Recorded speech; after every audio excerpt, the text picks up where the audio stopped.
Professor Dave Lewis to the chair.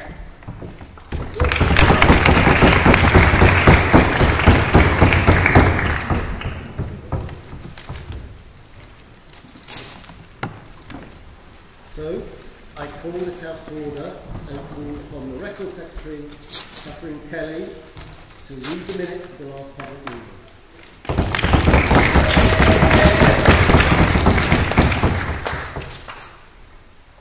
So the last public business meeting of the College Historical Society was held again on the 11th of October with Helen Brady in the chair.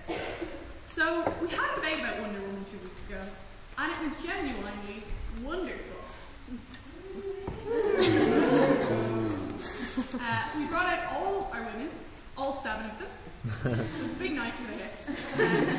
It actually reminded me of this knock knock joke I read. Knock knock.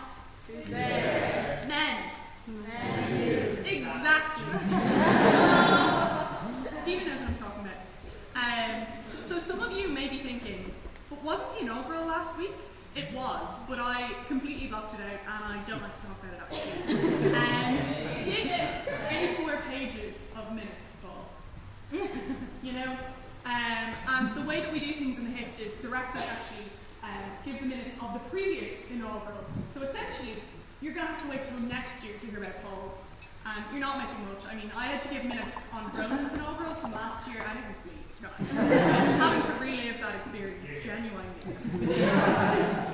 But last week, I learned that Wonder Woman, apparently really into ropes and stuff. A bit weird, but you know, here we are.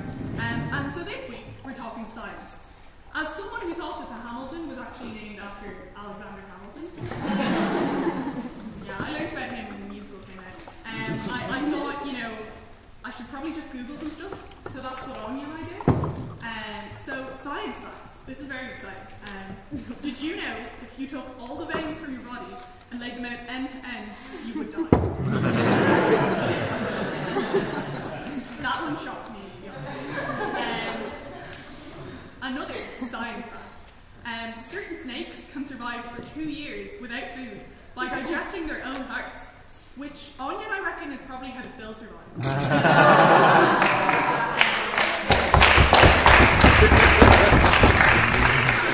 Kissing someone is more sanitary than shaking hands with them, which I tried to explain to the guests at last week's but they, you know, they didn't seem to understand that I'm really just a germaphobe. And with that,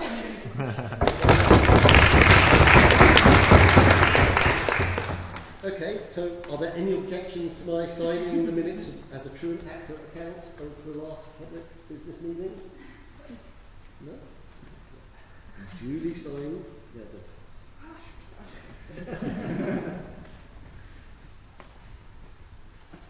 that's great. So I'd now like to call upon the auditor, Paul Malloy, to introduce the invited guest of the house. Hi everyone again. Our chair for tonight is Professor Dave Lewis from the School of Computer Science and Statistics. He was previously a research fellow in computer science in UCL. Often when we think about science, we envision lab coats, goggles, and pipettes. However, in our new age of developing technology science, society is changing in a way we could not have predicted and is ever present in the form of digital technology. Professor Dave Lewis, an expert in computer science and creating a global network accessible to and by everyone, offers a unique insight into the changing role of science in our daily lives. Our proposition guest is Professor Robert Baker, one of our favourite lecturers in the School of Chemistry. Professor Baker completed his undergraduate degree in the University of Warwick and pursued his PhD studies under the supervision of Professor P.G. Edwards at Cardiff University. He was awarded an Alexander von Humboldt Research Fellowship as well as a fellowship in Trinity College. I don't do science, so I'm apologising. And now, it is a proud day indeed when you can welcome back one of your own as a guest, a flourishing one with knowledge and insight. With that in mind, I give you our opposition guest, Peter O'Donovan.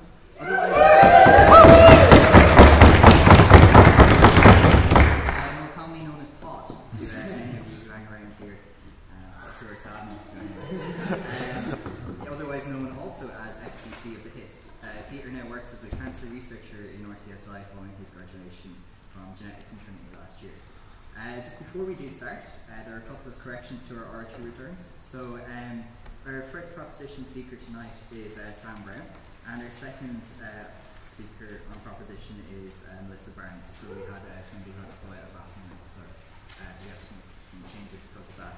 So my apologies. But if you could all take note of that, the oratory returns are, I would ask you all to follow the debate of the mark because they are used to award prizes at the end of the year to our best speakers. Standing orders for tonight are, as they always are, speeches shall be 7 minutes in length. The first and last minute of each speech is protected. In between those 2 minutes, you can offer a POI by standing up, where you just offer a small point of information. The speaker can choose to accept that point of information or not. Guest speeches are 12 minutes in total, so they're slightly longer. So with that, I will turn the floor to the chair to begin the debate.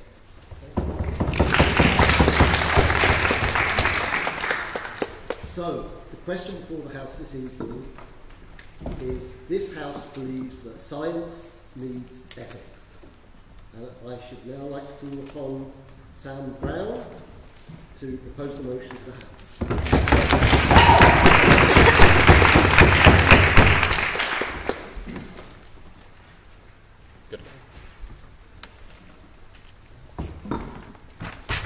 Between 1932 and 1972, the US Public Health Service conducted an experiment on the progression of syphilis when left untreated. They did this by gathering 600 black men, all of whom sharecroppers below the poverty line in Alabama, and told them that they would be given free health care. In actual fact, they would be given spinal taps to check if they had syphilis, they were diagnosed with syphilis. Those who had syphilis had that information withheld from them and were not treated for syphilis. Most of them died over the course of this study. That goes without saying. 40 of their wives contracted syphilis, and 19 of their children were born with congenital syphilis as a result of being withheld treatment. By the way, by 1947, we already knew how to treat syphilis. The answer, it turns out, is penicillin. I'm allergic to that, so I've got to be extra careful. The point is, this didn't discourage them. They didn't say we're going to call off this experiment. They kept going to see what would happen when they plainly knew what would happen. Now look, this isn't some crazy fringe experiment, right? This isn't a fringe case. I know that this went on long after the Second World War, long after the Nazis got beaten. This was a 40-year government-sponsored study in the greatest country in the world. Why did they do it? It's because they had an edge in biomedics that they didn't want to give away. They didn't want other people to develop any sort of advantage over them with regards to biological medicine. And with regards to syphilis, they couldn't find animals to do it in. The point is that without strong ethical constraints, there will always be an incentive for people to do things like this, regardless of whether or not there's probable cause there's going to be any benefit from it. I've got 2 points in this speech, because I think science is essentially about experimentation and application. With that in mind, I'm going to talk about epistemology, and then I'm going to talk about consequences. Broadly speaking, by ethics in science, apart from what we generally mean is things like informed consent and thinking about what the applications of your research might be. Firstly, on epistemology, what could be the actual outcomes of studies done? I assume that what the opposition are going to argue here is that we should be somewhat utilitarian when it comes to science, that we should consider benefits versus harms. I agree to this, right? But the problem is that the benefits of their research are uncertain and remote. Otherwise, there would be utterly no need to do an experiment, because then that's how that works. I'm sure Peter knows more about that. How do I call you Paul? Knows more about that than I do. But the point is that the harms in this case are definite and propinquitous. That is to say that we know who we hurt, we know that we hurt them, and we know how we hurt them. The only question we're asking, and the only question that needs any research here, is how much are we going to hurt them? That's what happened in Tuskegee when they refused to give treatment to people who they knew had syphilis, when they denied them access to treatment elsewhere and didn't tell them they had syphilis. That's what happens in any case where you withhold any capacity for informed consent, because all you're trying to do is see what the actual effects are here and what level of harm is being done, or if you're testing some experimental treatments, the harms we know are happening, whereas they can't show us what the benefits are going to be. That means that, sure, 1 in 1,000 studies might be something groundbreaking and great, and might be something that you want to follow through with and keep doing. But the problem is that you can't base a medical system on that, and you can't weigh that up against the insane amount of suffering that has to be established for that to work. right? Without like the right standard, and this is important, there will always be an incentive for scientists to disregard ethical standards. But the incentives are complicated, right? It might be financial for a lot of people who want to make a lot of money doing something like this. There might be prestige concerns because some people think that they could be the next Nobel Prize winner. For a lot of them, there probably is a delusion that they're actually doing something that's worthwhile and that the risk calculus actually falls on their side and this is more beneficial.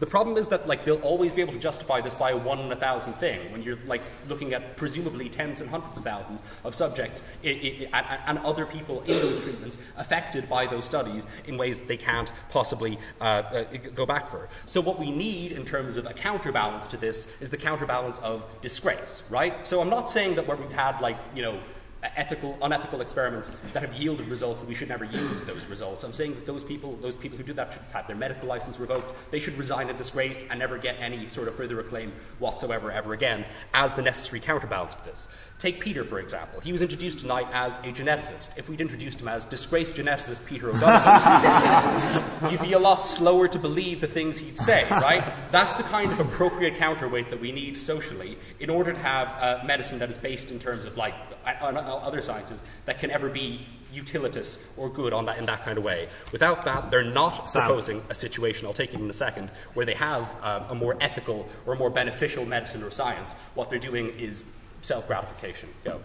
Do you think that politicians and those who are in charge of society, when they are given the power to control how science is used, might use that power in ways that you might not like? That's my second point, but like politics and science and law and video game journalism, all these things need ethics. It's like ethics. Like I think that I'm not saying that I'm saying that science isn't special in any way, and that ethics is a good thing, right? I mean, you're the exceptionalists here who think that science is the thing that doesn't need ethics. On consequences, indeed, this might be a harder sell, right? Because what I'm telling you is that some things may not be worth knowing, or some applications may not be worth doing. The key point here is that information as an abstract concept shouldn't be considered to be a neutral thing, right? You can't separate the notion of knowledge from how it's applied, because otherwise it's not necessarily, doesn't exist in a real context. It's intimately bound up in its use. So what I mean here is that while you do not necessarily know if your experiment is going to yield results, there can be some reasonable assumptions made about what you're doing if you're remotely intelligent enough to get through an experiment and produce usable conclusions. You should be able to have some suspicions that, based in logic, about what would happen if you did have proper results. And I think that's an incredibly important thing for scientists to consider. Like, if a scientist was trying to consider, I'm going to make the perfect pathogen, I wonder what we could possibly do by creating the ultimate disease. That's not the kind of thing that, scientists should be able to do. But in terms of, like, more realistic things, making a thing like a nuclear bomb or an all-powerful artificial intelligence, right? Like, I'm not saying that these things are necessarily inherently unethical. I'm saying that the ethical debate about those applications has to happen before any of the scientific research, and people have to consider that as a factor as to whether or not they ever want to continue to look at those things. And the point here is that once these things have been developed, there is no putting the toothpaste back in the tube, or whatever metaphor you want to use in that regard. I think that the problem there is that scientists shouldn't be allowed to hide behind that defense that these things are just abused and I didn't know what I was doing when I made my death ray. I think that is completely unrealistic. I think we need to hold scientists to a higher standard and say that they need to think about the practical applications and the ethical consequences of their work. And it's simply not good enough to say they didn't know. I think it goes beyond experimentation. It needs to be down to application. I'm very happy to propose. Thank you very much.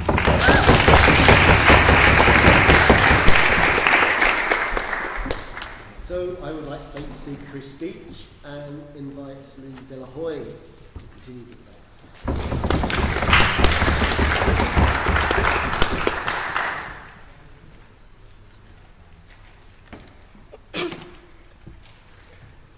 Good evening, everybody. My name is Celine Delahoy, and I'm here to oppose the motion that this House believes science needs ethics. Now, when I first saw this motion, like most of you in this room, I did chuckle a little bit, and I thought, that's a bit ridiculous. But as I delved into research, I began to realise maybe science doesn't need ethics. Maybe it really isn't essential. Maybe in today's postmodernist society, it really is simply non-essential, costly, it slows down processes, it's arbitrary, and so much more. So maybe it's not needed. My two main points in the opposition include, one, that ethics is too arbitrary measurement and hinders the natural progression of science, and therefore puts humanity as a whole at a disadvantage. And 2, with the existence of laws, we already fulfill all the requirements of ethics, and therefore these quasi-legal, ambivalent, and time-consuming processes are unnecessary, therefore not needed. So just to mention some rebuttal from earlier on, so we heard that, we were going to only propose a utilitarian model. It's a very narrow view of ethics, in my opinion. There are so many different branches, you can look at what about meta-ethics, the truth values, your normative ethics, the moral course of his actions. There's applied ethics, what one is obligated to do. Can we really stand over ourselves as scientists in today's society and say that we always apply ethics in all these situations? So, moving on to my first point. 1, ethics is too arbitrary a measure and hinders the natural progression of science, and therefore puts humanity as a whole at a disadvantage. So, this is a bit of a mouthful, but do bear with me. So there are so many branches of ethics, and so many of them exist in direct conflict with each other. Ethics is often and largely determined by cultural norms, determined by feelings of individuals recorded in surveys as completed as truths. How do you, as the audience, feel about burgers and how lab rats? Or how do you feel about the internet and how mass government surveillance? And how do you feel about condoms and now IVF? The rise of designer babies. Ethics are ambivalent and dictated by more feelings and beliefs than anything else. Even the principles are unquantifiable to a degree. What is right and how do we feel? Or if we don't feel anything towards it. Ethics are inconsistent and sometimes arbitrary, and we must face this fact. However, we as a society feel as if these emotions need to play a key role in science, that those arbitrary measures from non-empirical sources are needed in science. I think there are better measures. Science, many things, need certain rules and regulations, but isn't ethics necessarily one of them? That is a key element of science. Is it needed? That's what is at the heart of this motion. If we continue to let ethics dictate what is acceptable and what is not, we might be worse off as a whole. We live in an age where it's clear that living standards are at an all-time high. Technology and science has allowed this. Nothing else, just those things. Once we let go of preconceived morals, humanity progresses. Progression is not a dirty word, it's one we should aspire to. Science is hindered by ethics as a whole because it's a part of society's stubborn refusal to move forward and embrace both technological and scientific advancement. And I know what you're thinking, Celine, but apart from ethics, what's stopping all the scientists from going to commit all these atrocities of, forcing people to participate in all these experiments? Well, I think the answer to this is quite simple to a degree. I think it's the law. So this motion is this House believes science needs ethics. Maybe it doesn't need ethics. Maybe it simply needs the law. As I stated earlier, with the existence of laws, we already fulfill all the requirements of ethics. All these quasi-legal, ambivalent and time-consuming processes are necessary and consequently not needed. Science is often... No, thank you. It's often inhibited by ethics committees, and the man-hours spent on these boards is often slightly ridiculous. No, thank you. A good example I came across is the poor researchers at the University of New South Wales in Australia.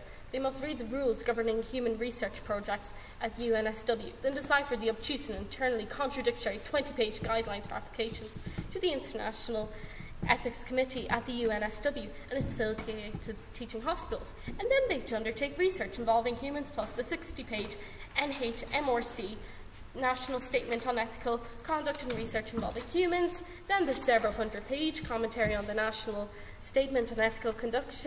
It goes on and on. Oh, and there's also about 10 other lengthy documents I need to go with.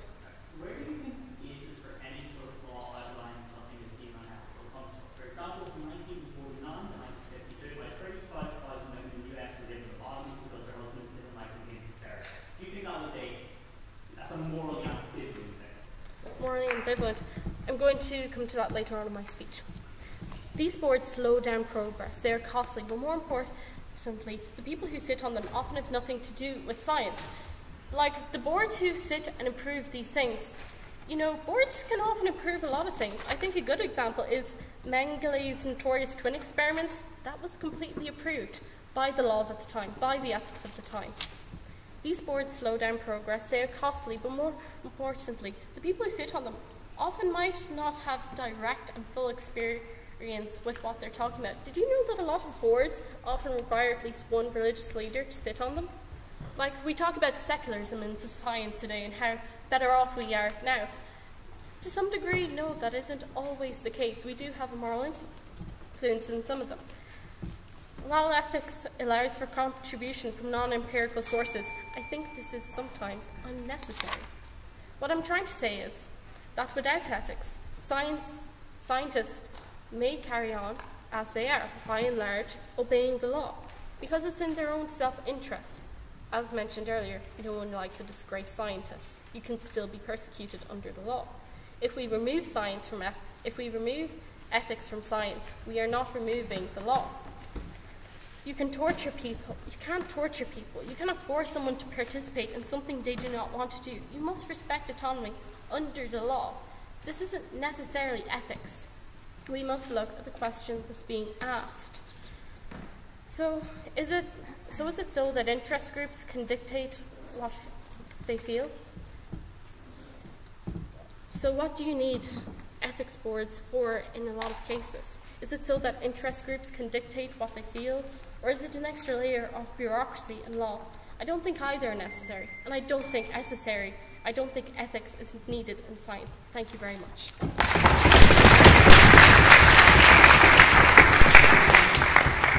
Okay, I would like to thank the speaker for her speech, and I would invite Melissa Barnes to continue the debate.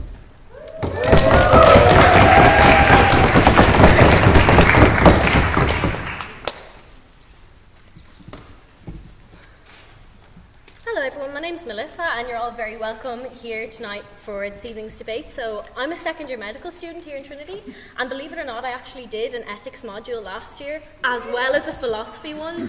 So like, as you can imagine, I am the most qualified person in tonight's debate. No, but seriously, I'm actually really looking forward to hearing the rest of tonight's arguments on what is frankly a completely unoperable motion. So before I get on to my own substantive, there are a couple of points of rebuttal that I want to address about what the previous speaker said. So what Celine told us is that ethics is simply an arbitrary measure, and thus and it hinders the natural progression of science. And I'm going to get onto that more in my speech. But first of all, she told us that there aren't any that is inherently arbitrary. Well, that's not true. There are clear ethical codes outlined relating to informed consent, to beneficence, to non-maleficence, essentially doing no harm, and to non-exploitation of participants in studies. Like, this is really clearly laid out, and different bodies interpret ethical laws and codes in their own way, but it's still not arbitrary. It's very clear what you're allowed and not allowed to do. This is why we have ethics boards furthermore.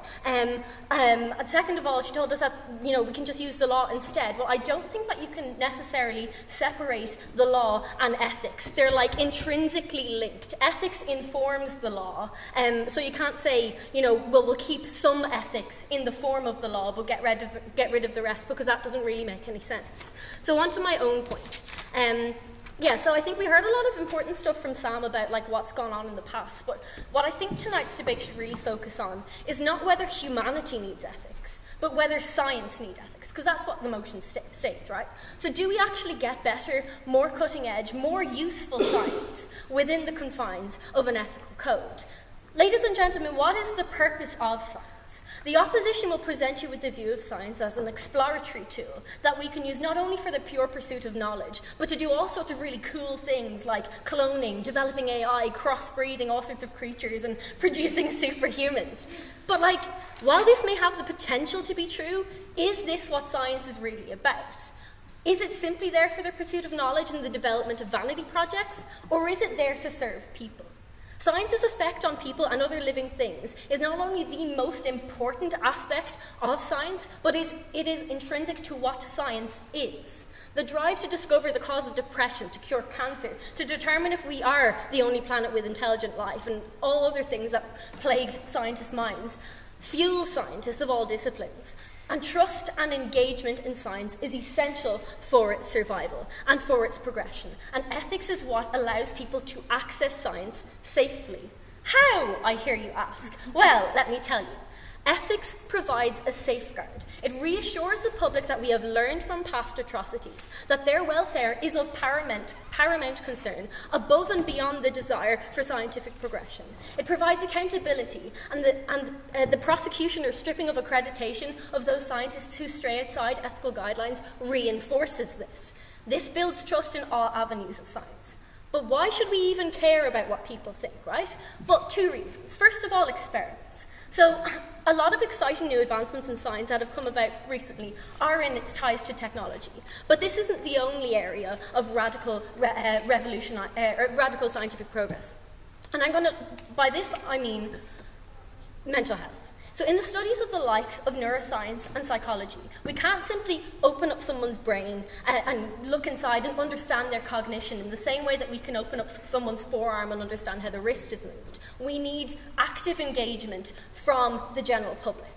The cooperation of patients with motor neuron disease, with Alzheimer's disease, and the cooperation of parents of children who have autism and all other sorts of illnesses is essential to developing an understanding of these conditions, as well as the advancement of treatments. Without the assurance of an ethical experiment, people simply would not participate in these experiments. Even if some people did, be that because of coercion, because of financial incentives, or whatever you have, there would still be a vastly narrower pool of participants, which makes for less accurate, less relevant, less impactful science. And that's what the opposition is talking about. They're talking about having, what we heard from the first speaker is that, this stalls progress. We actually see the converse happening.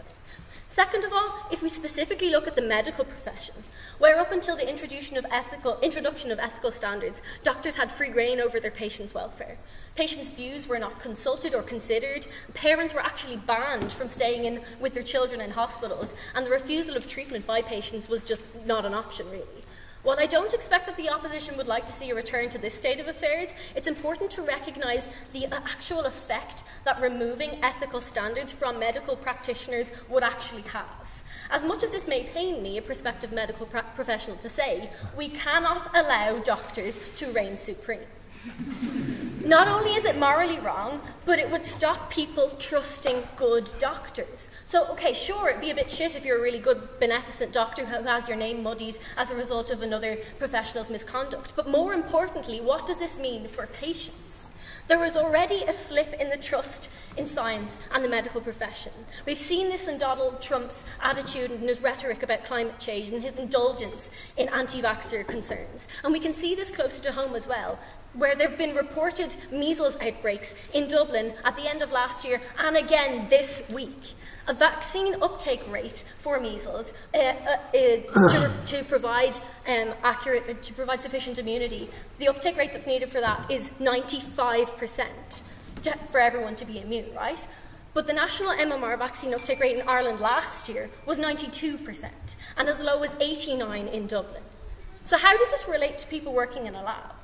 Well, it's no good really having medical ethics, but allowing the unethical production of pharmaceuticals or conduction of research. Why? Well, because they're tied to and intrinsic to public perceptions of science as a whole. And what's the point of developing new scientific technology if people don't trust it and don't use it, therefore? It's no good having reams of research and studies to back up your new anti-malaria drug if the patient who actually needs it doesn't trust the drug, doesn't trust medical practitioners who try to prescribe the drug and are so sceptical of the now shady practices within science that they simply can't access this life-changing and life-improving care.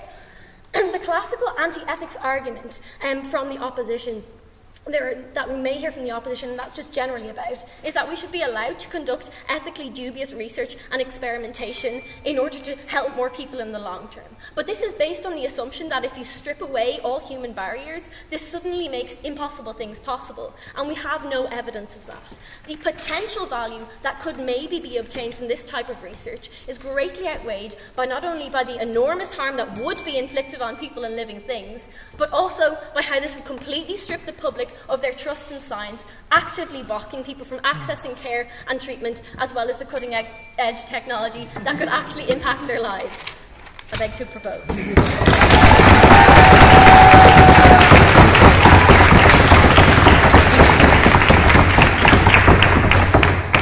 Okay, so I would like to thank the speaker for her speech. and invite Peter O'Donovan to continue the debate.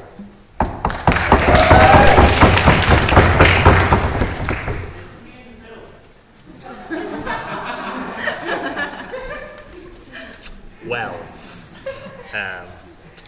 ladies and gentlemen of the College Historical Society, ladies and gentlemen, I know what a lot of you were hoping for when you heard that a geneticist is speaking in this debate.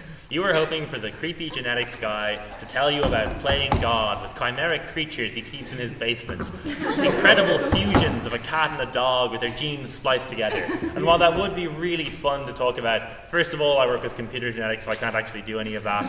And secondly, I do have an actual point to make about the dangers in moral frameworks and in how the restrictions they place on science can be extremely harmful for people. I think I want to start with a couple of definitions so it's very clear what we're talking about. By science, I mean a belief system about trying to learn about the world by checking a thing in a time and a place called an experiment and assuming that it'll still be true in another time and a place. I think the technical term is inductive reasoning, though I'm not sure because I didn't do a philosophy degree, so I'm not as wise as I might be, but also I have a job. Cheap digs at art students just never get old.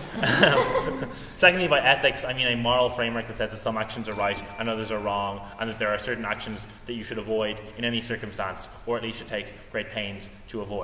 There are a few things that I think science does need, simply for the sake of being legitimate and being able to actually learn things about the world. So the first thing I think it needs is integrity. By that I mean a couple of things. Firstly, I mean that scientists should not invent data, in that obviously data that is invented is not particularly useful for research. This might seem like the kind of thing that would be self-evident, but apparently some researchers didn't get the memo, so some people need to be disgraced. Yeah, you heard about it earlier from Sam. Secondly, perhaps less obviously, not stealing data from other researchers, because if the incentives to create science and to do scientific research by having your name recognized are taken away, then that incentive goes away, and that's damaging to future research. And for the same reason, I think that I can actually say, while opposing most ethical frameworks, I do agree with Sam's point that informed consent is important for the same reasons that Melissa tells you about. That in order to cause people to agree to partake in other studies, and in order to get them to agree to use the applications that are generated by science, it is often important to have it is often important that people aren't thrown into trials without not being told what's going on.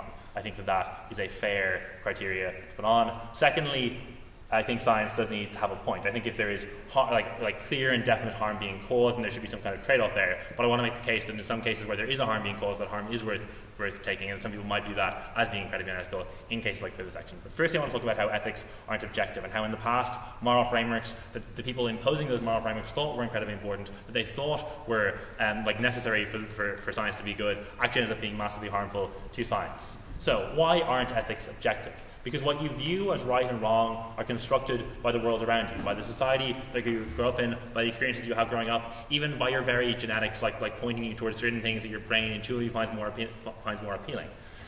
The impact of that is that those who define ethical codes are, being individual human beings, have their own set of biases that they insert into those ethical codes. Those ethical codes need to be determined by someone. The idea that prop tries to give you, they try to pull the wool over your eyes by saying like, oh, well, these codes will be like really, really nice and no one will ever do anything wrong with them. I think that that's given light to by history if you look at it. The first example I want to give is the concept of homosexuality being seen as intrinsically immoral by pretty much the entire field of psychology, like right up until the DSM-5.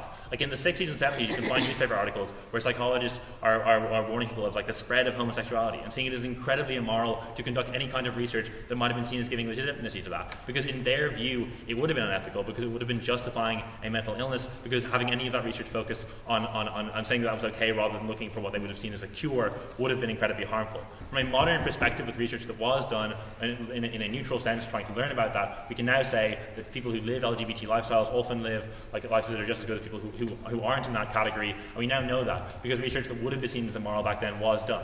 And I think that that's a great example of research like that would have been seen as unethical if an ethical framework was placed was put in place then being done, and that would have been really bad, basically. And at the very least delayed that research and meant that more people would have had to live under the horrible strictures of a society that saw them as wrong, that saw them as invalid for who they were.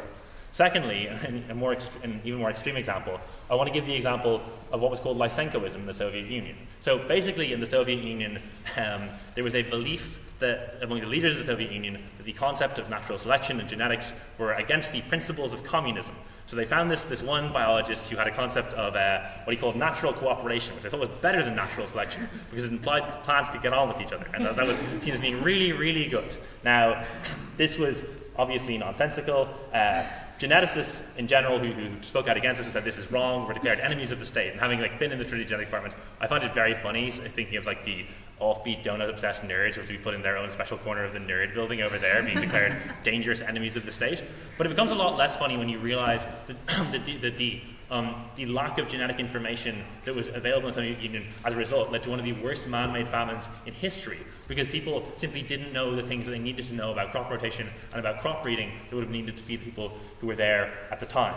The problem with putting an ethical framework or a moral framework in place is that people have their own biases that they insert into those frameworks. So you therefore need to be incredibly careful of what you do put into those. I think that for that reason, it is worth being incredibly careful about who you give the power to create an ethical framework to.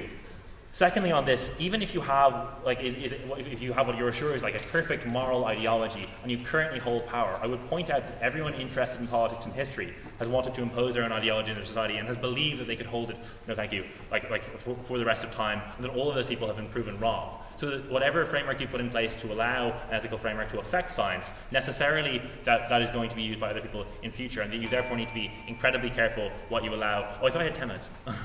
Kaylee lied to me. Oh, right, okay. You therefore need to be incredibly careful. I will take a few eyes on that channel when I get to this. You therefore need to be incredibly careful what restrictions you allow those who are not scientists to place upon science, because there are often incentives for politicians to place restrictions that are actually incredibly harmful to society of doing that. Before I move on, I will take Annabelle. Do you not think that scientists place their own biases into technology? Yes, probably that's also true.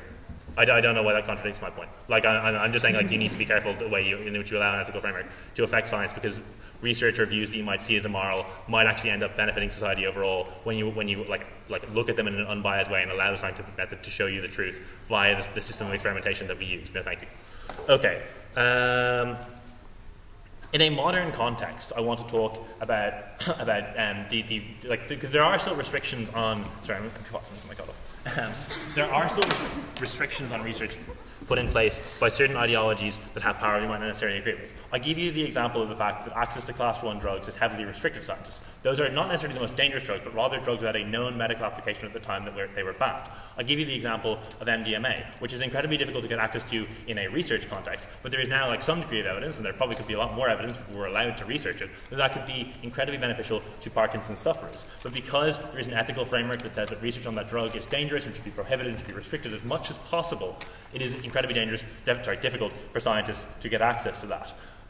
The problem with that is that people who live with the suffering of diseases that could potentially be prevented with research that is restricted by those kind of ideologies, they have to live with the horrible suffering of diseases when that could be prevented if those scientists were allowed access to those things. And I point this out to say these past examples of arbitrary restrictions on research aren't just historical past things. They go on to this very day, and it is incredibly worth being wary of the bad things they can cause. I'll take Stephen.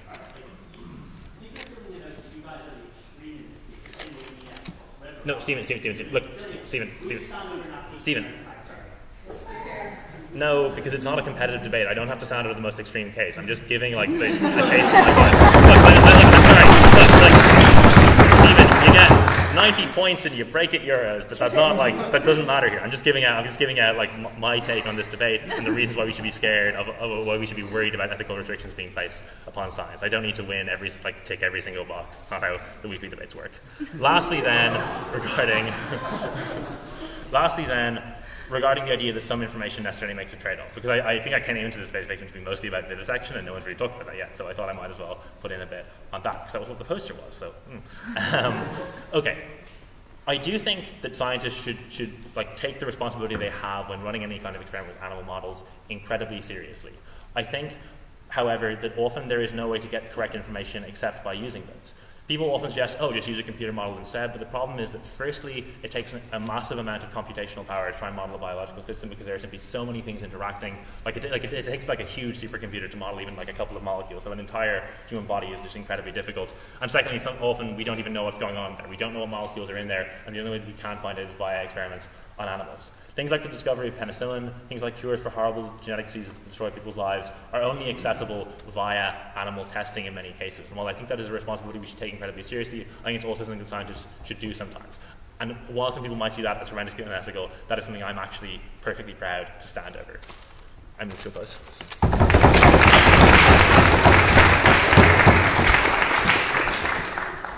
So I would like to say this is the speech and invite Professor Robert Baker to continue the debate.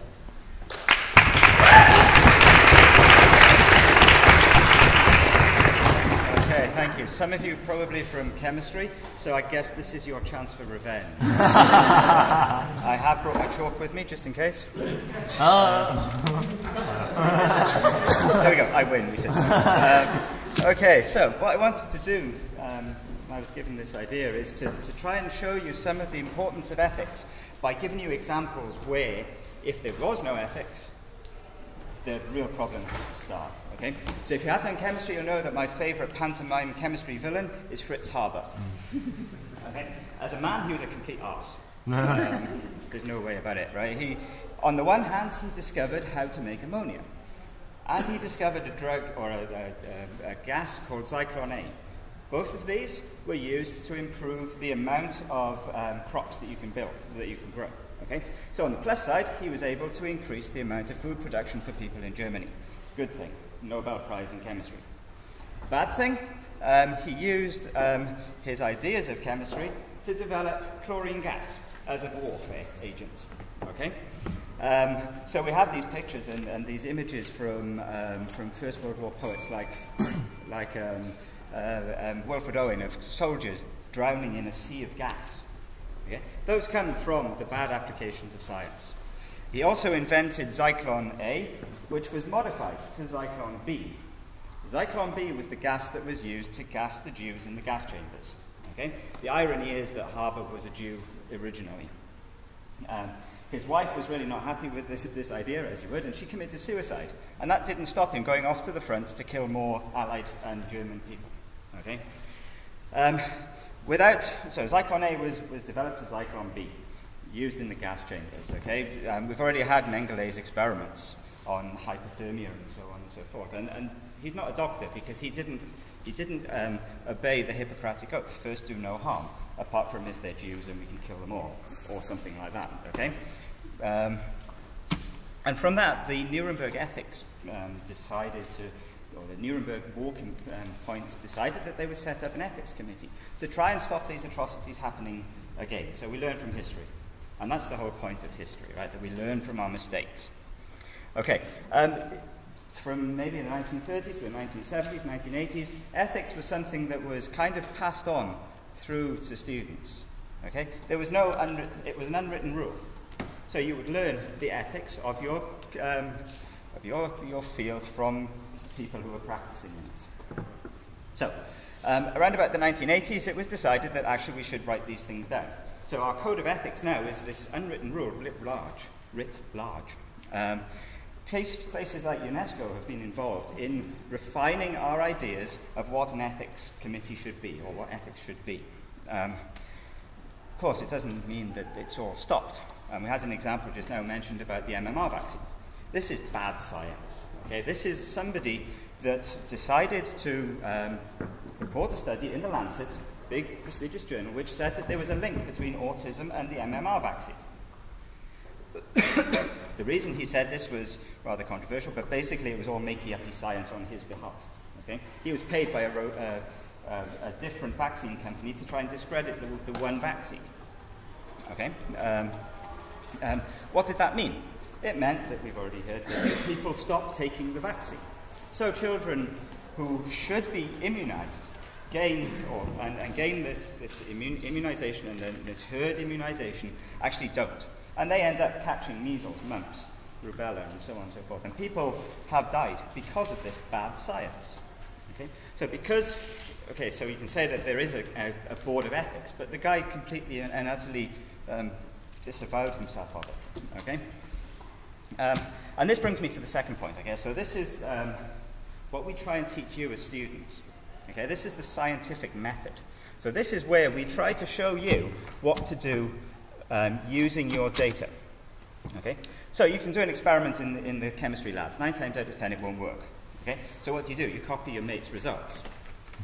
Is that good science or is that bad science? And everybody's here thinking, I didn't do it, but I'm sure you did. What is the scientific method? It's a kind of an extension of our ideas of integrity. It's an extension of our ideas of fair play. It's an extension of our ideas of keeping an open mind when you look at your data. Okay? You can do an experiment and you know what you're looking for, and your data says that actually, no, that experiment is wrong. What do? Carry on going, ignoring all that data? Or do you think that actually our data is pointing to something else with different conclusion? That's the scientific method, that we can understand and we can have our idea of critical thinking, to be able to rationalize what we're seeing and report it as we're seeing it, not with any inherent bias as to what we want to talk about, okay? Ethics in universities, maybe not quite so ethically ethic, but the Trinity Education Project, so this is a new method of teaching undergraduates, also has a strand for ethics. So it will be part of your curriculum in the next 3 or 4 years, okay? So if you fail first year, you get to do it again next year, okay? So why do we need to have this idea of honesty and integrity in scientists? In a world that is becoming much more polarized between people who agree with me and those who don't, probably fueled by social media. Okay? So you can sit in your basement in Dublin and you can have your opinion, and your opinion has to be as good as the opinion of somebody in America, for example. Okay? So your opinion on, let's say, the Ebola outbreak is just as valid as the opinion of somebody in America who actually works for the CDC, the Center for Disease Control. Okay? What makes you have the arrogance, I guess, to say that my opinion is more valid than this guy over there who has a professional interest in this? And that's really what we're trying to teach you as you go through university. So, fake news, Twitter, all of these sorts of things. Climate change, which is real, because everybody agrees that it's real, apart from certain parts of the US government. China's not quite all to blame. What about research in stem cells? So if you suffer from type 1 diabetes, and if you think about this, and this is a horrible statistic, if you look around you to your neighbour, okay, everybody do it, look at your neighbour, wave, say hello. Sorry, it's a rhetorical question, but however, one of you two will die from heart disease over your lifestyle, over your lifetime. Okay? If you look to the next neighbour, one of you will have a stroke. One of you on the road, 1 of 10 people, will have diabetes. With stem cells technology, you can grow your own pancreas on the back of a pig, or a puppy, or wherever animal you want. Okay? Is it important to have ethics to understand that process? Of course it is. Okay? We're coming to a point where you can get designer babies. Is it important to have ethics in that area? Absolutely. Okay? So I'll finish by turning this as a challenge to you as students. Learn from what we're trying to tell you as academics. Show us that you understand the process of the scientific method if you're doing chemistry or physics or biology or even NPChem if you really want to. I said I'd get one in. But I want to challenge you through the rest of your academic career in Trinity and from beyond to live a life where you engage the process of critical thinking, where you think about whether your science, whether your data, or even whether things that you do in life is ethical or not. It's not a grand challenge. We're not making you do things to go through Turnitin just because we want to catch who's doing their assignments from Wikipedia. Okay? It's part of your education. It's part of our education to you, our commitment to you as academics to make you students of the world. with that, I think I've almost run out of time, so ding the bell, and I propose this motion. Thank you.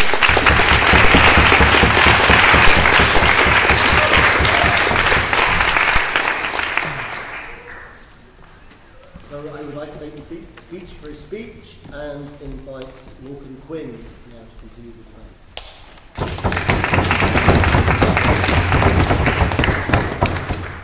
Morgan, since this is your first speech in the chamber, you're entitled to what is called Maiden's Rights. That's where you will not be offered a POA for the entirety of your speech. You can choose however to waive those rights, and you'll be greeted to a thunderous round of applause. I waive my rights.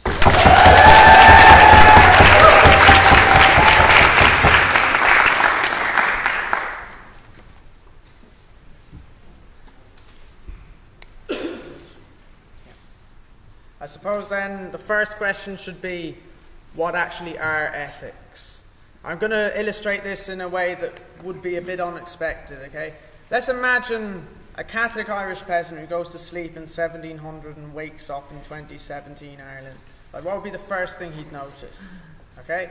First of all, he would notice the ridiculously high standard of living we have. Toiling the earth from dusk till dawn, just for potatoes, just to survive, is no longer feasible, is no longer necessary.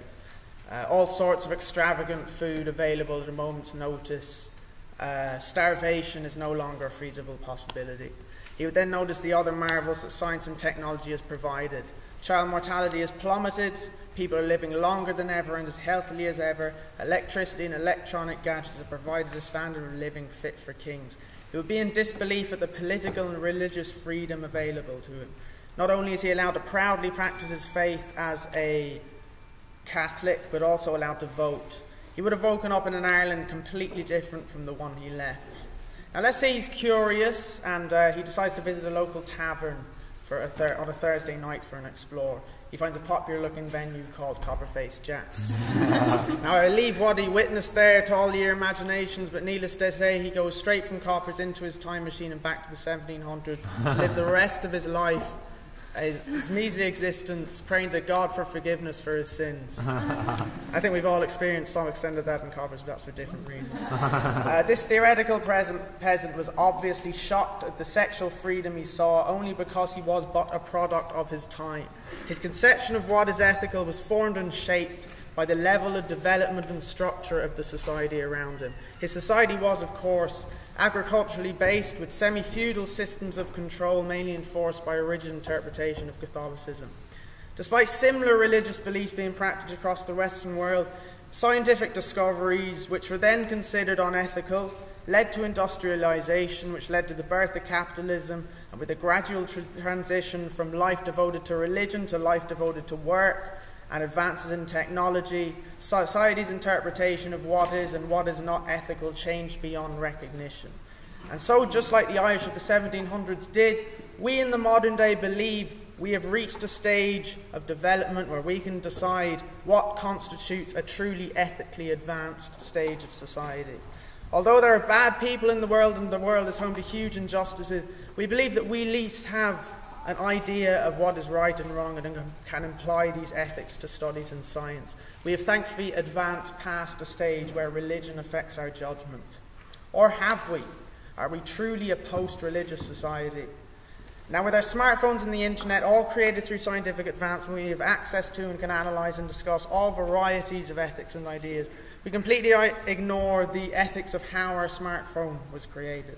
So let's focus on just the smartphone's battery. Now, we all know, or pretend we don't know, that the smartphone batteries run off a mineral called cobalt, which is primarily mined in the Congo. Recent reports indicate hundreds of thousands of children as young as 8 years old are frequently found working in the mining of this mineral. The Congo is a country of complete political instability, run by warlords ruling over separate territories. The idea that the money we send over for cobalt is beneficial to the advancement of the Congolese economy and standard of living is laughable at best. We are, in essence, rewarding a warlord for forcing children to mine cobalt so that we can use our smartphones. And we don't even have to go into the smartphone. Think of what we are wearing now. Where are our clothes made? Most likely Bangladesh by slaves. What food do we eat? Animals, the torturous existence that they go through just to make it to our plate. bananas, slave-picked hands that we had for breakfast. So ignoring the unethical problems of what we wear, what we eat, and the technology we use, we're going to discuss how our ethics can be applied to science. We are under the illusion that playing our part in globalized consumerism is in some way ethical.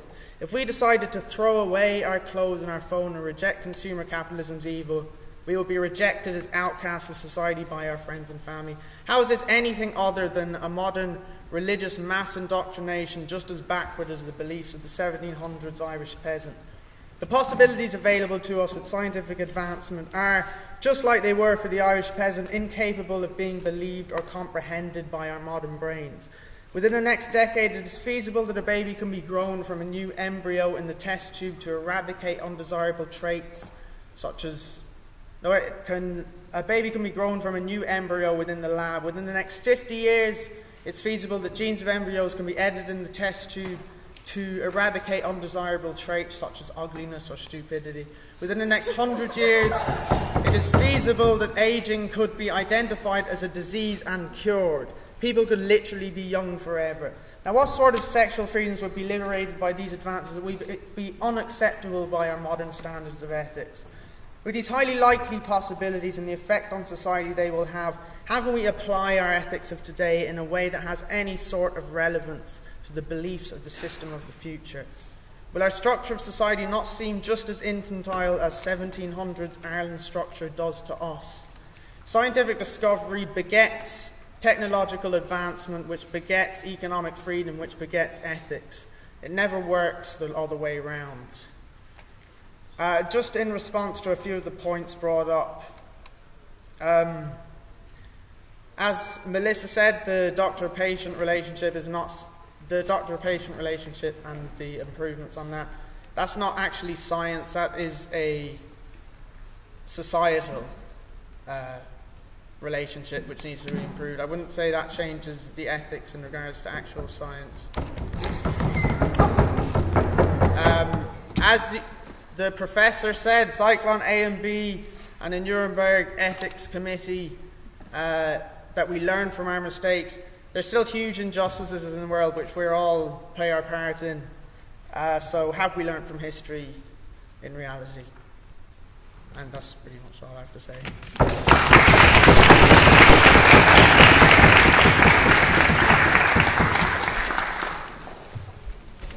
I would like to thank the speaker for his speech and invite Annabelle to Oh, sorry, it's not here.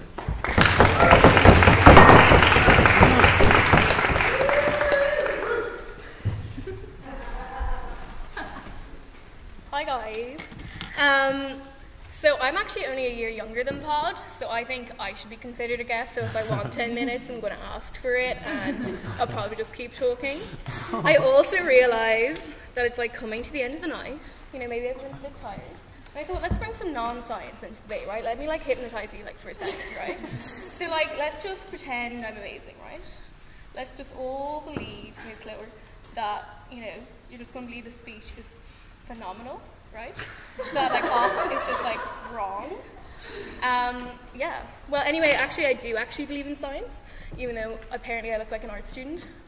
But I actually study maths in the Hamilton half the time. I study maths and economics, so you know, half and half. And you know, like this morning, I was standing at the bus stop, and I was like, "Whoa, Annabelle, just like slow down a minute, like listen to the world." And I was like, Doppler effect. Listening to the cars pass by, I was like, zing! I was like, Doppler effect. And I was like, looking around the bus and like, anyone else noticing? So yeah, I'm into science, don't worry, I'm not like just into hypnosis, it's fine.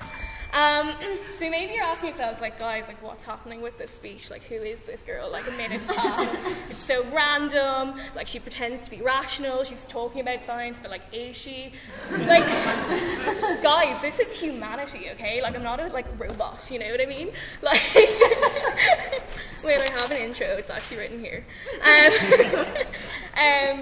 Like, yeah, like I'm not kind of just like, you know, this technology tries to contrive what humanity is, you know, make it really perfect. And I'm like, look at all these idiots here, like none of us are perfect. You know, that kind of way, like we're all just kind of a bit mad. So technology just, you know, it tries to be us, but it never can be. So like, what is science? Like we've heard a lot of obviously like kind of options. Well, I just realized I didn't set a timer. Okay, yeah, 10 minutes are arbitrary, yeah. Like ethics. I don't know why I became Sophie in this speech. I don't know. I'm just like, woo! Okay. So, like, science, like, it's about, like, the scientific process. It's about, like, I'm going to become serious, I promise. It's about, like, becoming, like, you know, kind of developing ideas, developing technologies, that kind of thing. So it's all about the process that gets involved. But, like, as I, like, POI'd Pod, and he was like, whatever. Like, I'm so sorry. I know it seems like I'm drunk, but this is actually just my personality. It's just like, but like the question we really have to ask tonight is like, how does technology affect society? Like ultimately it embeds itself. Like everyone here probably has some form of smartphone. Everyone here has been raised in a certain way because of the technology that exists, right? Like if we think of like, say, a society as people have brought up of genetic enhancement, like you're going to exist in this world where suddenly the doctor, you're born, and they like print off a list and they're like, ooh, 10% chance of depression, bye-bye. Like, blah, blah, blah, blah, blah. And so, like, what is happening there is, like, ultimately, it's not really our choice anymore. Once the technology exists, doctors, as already been shown, like, have more influence on society than we could ever imagine. So if a doctor tells you, oh, you should probably, like, not have this child, there's a 10% of, oh, let's say depression's bad, oh, let's say blah, blah, blah is bad, like, let's, like, get rid of that child. So, like, what's happening here is that science is embedding itself in society in a way that no one could even predict. In the way that, like, if you had your genes enhanced, and if that was the norm in society, you can't escape that, as people have said. Like, you can't escape the technology that now exists in society. So you go into a job and they're like, hey, can I have your CV? And you're like, oh yeah, here's my work experience. They're like, no, hun, your genetic CV. Like, let's see that. Let's see, like, if you're smart enough. Let's see, like, your work ethic. Because ultimately we're talking about a society that can get to that level of technology, right? So, like, another example is, like, I actually did work in an engineering research centre. I know, hilarious. And, and we were discussing the Internet of Things. So that's where, like, certain objects, like, anything can be enhanced and put on the Internet. So, like, that's, like, anything, basically anything can communicate with each other. So a toaster is like, okay, the coffee's on, so let's put on the toaster so that, you know, the person can have the coffee and toast at the same time, like, great. But, like, what happens there is, like, these scientists are like, yeah, that's pretty arbitrary, right? Like, that's pretty, you know, that's, like, no harm, no effect on anyone. Like, then they can just kind of be like, okay, let's have, like, kind of an Internet of Things where those paintings actually change to pictures I would like to see. Because I don't really want to see, like, old men on the walls that I don't know who they are.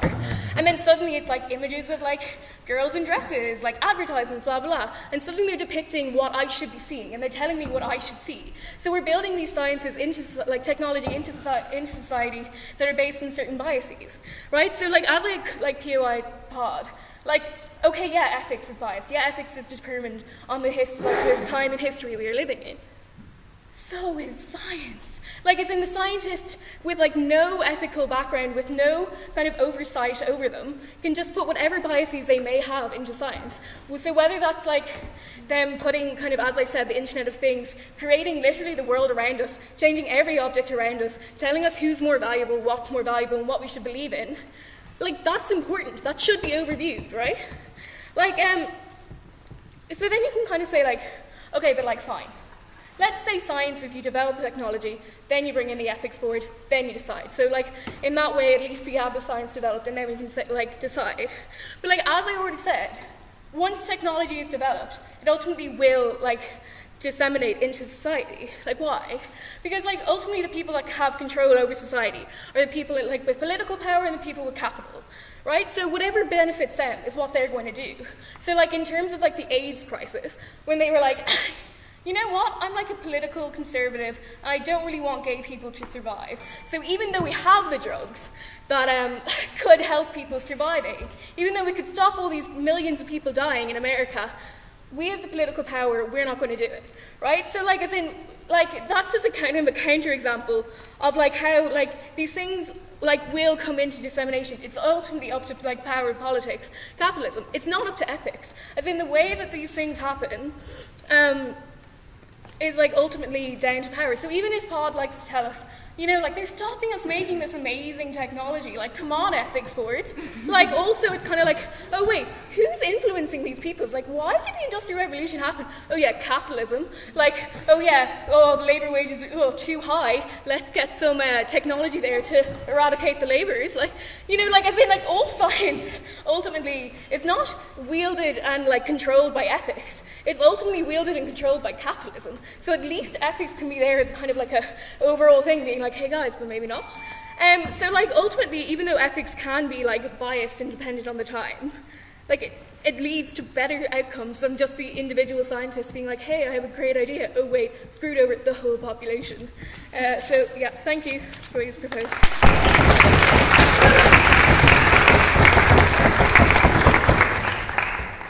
Okay, I would like to thank the speaker for a speech and invite Ellen Summers to continue the debate.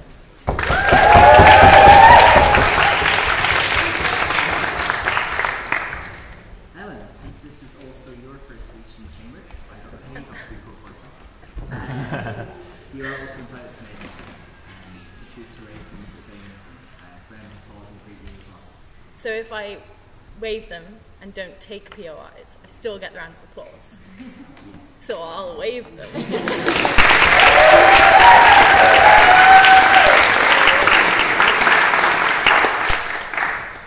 So, you got it, Luke? You got it down at this stage. Good, because we're 8 speakers in, so I'd be worried if we don't. Okay, so I am here to talk about why everyone is wrong, and you guys are like, right, you know, we're heading in the right direction. We've got a bit of tying up of loose ends to do, and I'm here to do it. I have, like, you know, a whole first year of science behind me, so if there's anything I can do, it's tie myself up into a mess. I just want to recap on, like, basically what's happened in the debate so far, where we're at as, like, a group, an audience. Basically, I'm going to tell you what I think, and you all have to listen and accept it as if it's accurate, because nobody can speak after me and tell me I was wrong. And I'm probably not going to take anyone's POIs because this is my first week in the chamber. Also, I'm like a little upset because like I was told by Stephen that like you're speaking after Annabelle, and Annabelle will stand up and say some completely crazy crap, and then you'll have like an entire speech based on what Annabelle said. And what I have written in my notes is Annabelle is super cool, she's not perfect, but she's really cool. And then like and then following that I have what is for me like the biggest issue in the debate. I'll take questions on that afterwards. For me, what the biggest issue in the debate is like Sam said in the first place. He said that science is intrinsically linked to its application. And that is true, it is. It's currently intrinsically linked to its application. I, however, don't think it should be. I think that we should be free to pursue knowledge. Claire, please stop taking pictures of me, both of you. Put your phones away. I think we should be free to pursue knowledge, to understand the world around us, to further our understanding of absolutely everything we can possibly conceive. And no, I don't think that scientists should act as some, you know, safety blanket for the general public, like Melissa suggested, which is cute and everything. But I didn't go into a degree in science so that I could, you know, make people sleep at night. It was more that I could, you know, maybe change something and make the world a better place. So, and I also think it's really funny that we say ethics. If we take ethics away, people will start being bad. Like, all people will start being bad. And that's why, I know Lorcan touched on it already, and I just want to revisit that because it came up again in Annabelle's speech, is that, like, I don't understand where everybody thinks ethics comes from. It's not some, like, elusive message sent down to us by God. Ethics is decided by people in general. Just go, you know, that thing makes me feel a bit afraid. I've decided that means it's bad, and I've decided that means I don't really, like, want people to do that, so I'm going to tell people it's bad and that they shouldn't do it. And that instead, like, you know, we should work within these very tight parameters, we should limit ourselves, and then we should be like, oh, wait, why is the world not a better place? Oh, I get it. Some people are really crappy, and we decide to base how we deal with everyone in the world based on that assumption, which is accurate. Like, some people are bad, and bad people do bad things. And that's why I want to talk about how actually not limiting ourselves based on ethics is a good thing. Because when we take away our fears, when we take away what frightens us the most, most. When we look at the fact and we say, like, yeah, let's talk about this. Some people are really, really evil, and they do really evil things, and they do horrible things that hurt other people. If we can understand how you do those things, how you get to a place where you feel like that is the only thing you can possibly do, we can protect ourselves against it. Knowledge is power. People say it all the time. I tell people not to quote in speeches because I hate quotes, but that's a proverb, so I think that makes it okay. Anyway. And then I want to return to the fact that, like, ethics is totally defined by what people fear. So, like, I can say, like,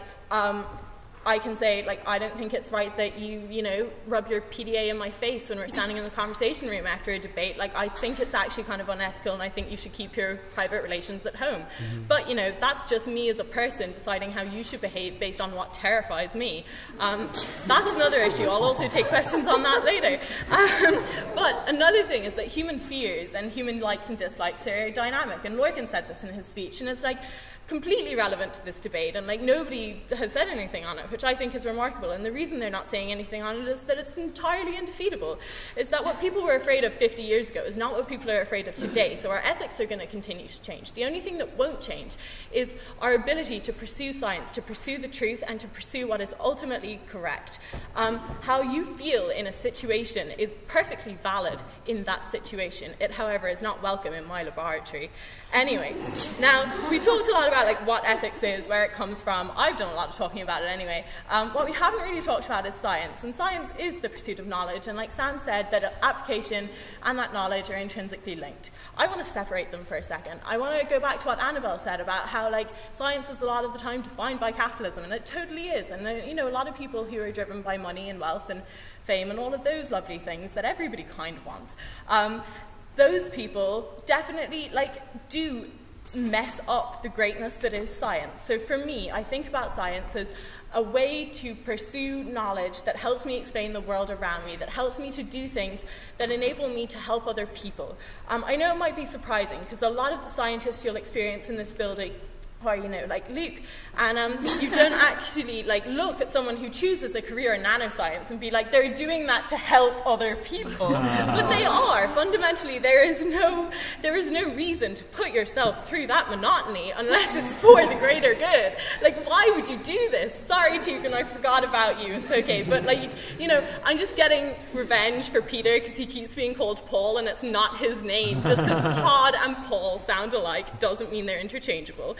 Anyway, so back to this whole, like, oh yeah, if we take ethics away, people are going to be bad. People are already bad, okay? So this brings me to the point that we have assumed throughout this debate that everybody that does science is a scientist, which is just wholly inaccurate.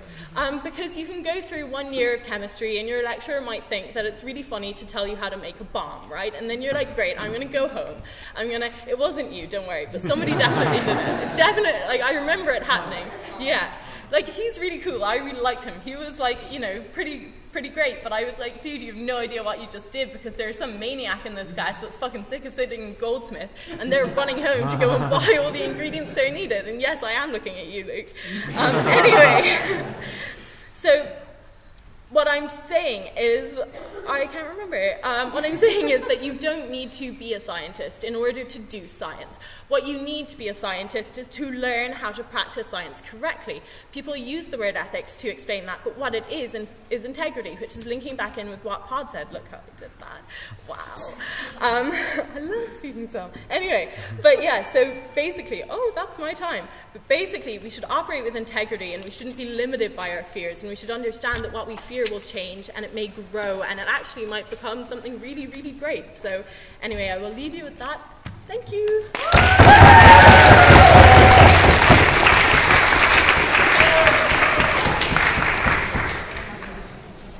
Okay, so I thank the speaker. So I'm now going to put questions. Order!